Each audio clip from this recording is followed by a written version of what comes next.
بسم الله الرحمن الرحيم. السلام عليكم ورحمة الله وبركاته. مئة لغان رسول ربي نجالتا إرجما عالما الرجال أوما ربي سبحانه وتعالى أردي تنرتي أومي نما سببا إسات ربي سبحانه وتعالى دكنا خيسا إفتي نباس كنا أتي إرجما ربي لغان نجالتا ergamaa rabbii jaalachuun islaamummaa jaalachuudha. ergamaa rabbii sallallahu alayhi wasallam jaalachuun rabbi jaalachuudha. obboleeyyan kiyya rasuuli rabbii sallallahu alayhi wasallam yeroo jaalala isaa akkam akka tahuu qabdu namaaf ibsan akkana jedhan. عن أنس رضي الله عنه قال صلى الله عليه وسلم لا يؤمن أحدكم حتى أكون أحب إليه من والده وولده والناس أجمعين. رواه البخاري ومسلم. قبل ينكي حديث أنس بن مالك الرهودي فما خيستي رسول ربي صلى الله عليه وسلم أكنجان لا يؤمن أحدكم تكون كيسنهن أمن حتى هنجا أكون أحب إليه من والده وولده والناس أجمعين.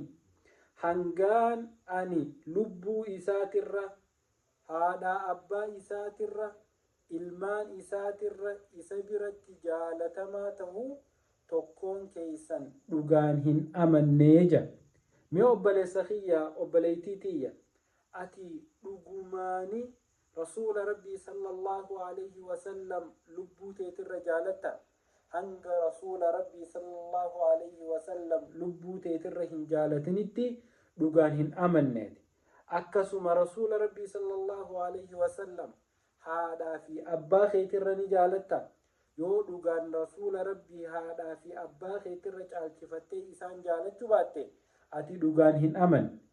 akkasuma ammallee rasuula rabbii sallallahu alayhi wasallam ilmaan keetirra ni jaalatta. yoo rasuula rabbii ilmaan keetirra hin jaalanne dhugaan hin aman.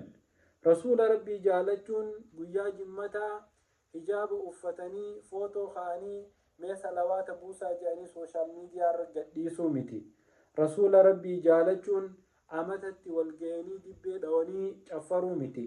rasuula rabbii jaalachuun dhugaan isaanitti amanu waan isaan itti ajajan hunda hanga danda'anitti raawwachuu waan isaan irraa nama dhorkan hundarraahuu dhorkamuudha. obboleeyyan kiyya namni rasuula rabbii qaalii isaa godhe qaalii rabbiitis godhee jira.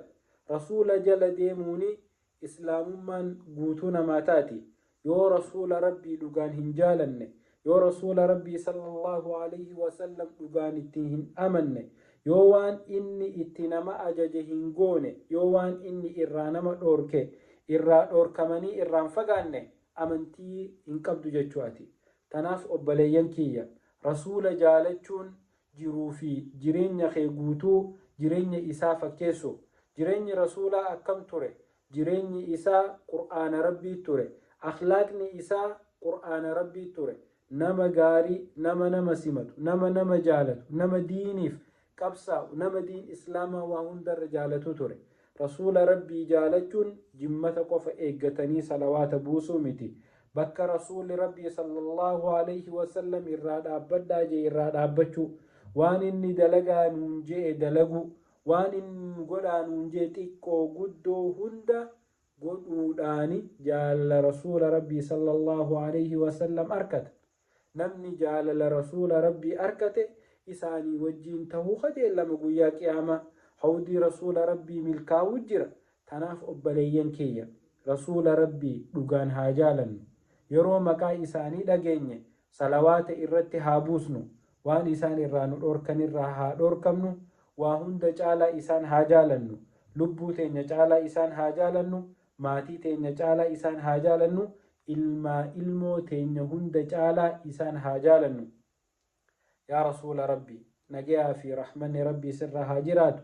warra dhugaan si jaalatee addunyaa fi aakiratti milkaahuu rabbi nu haa godhu. jaalala rasuulaatiin qalbii teenya nu haa guutu. nama manaamatti isaan arkee akkasumatti guyyaa qiyaamaatis isaanii wajjin qanani'u rabbi nu haa godhu. assalaamu alaikum.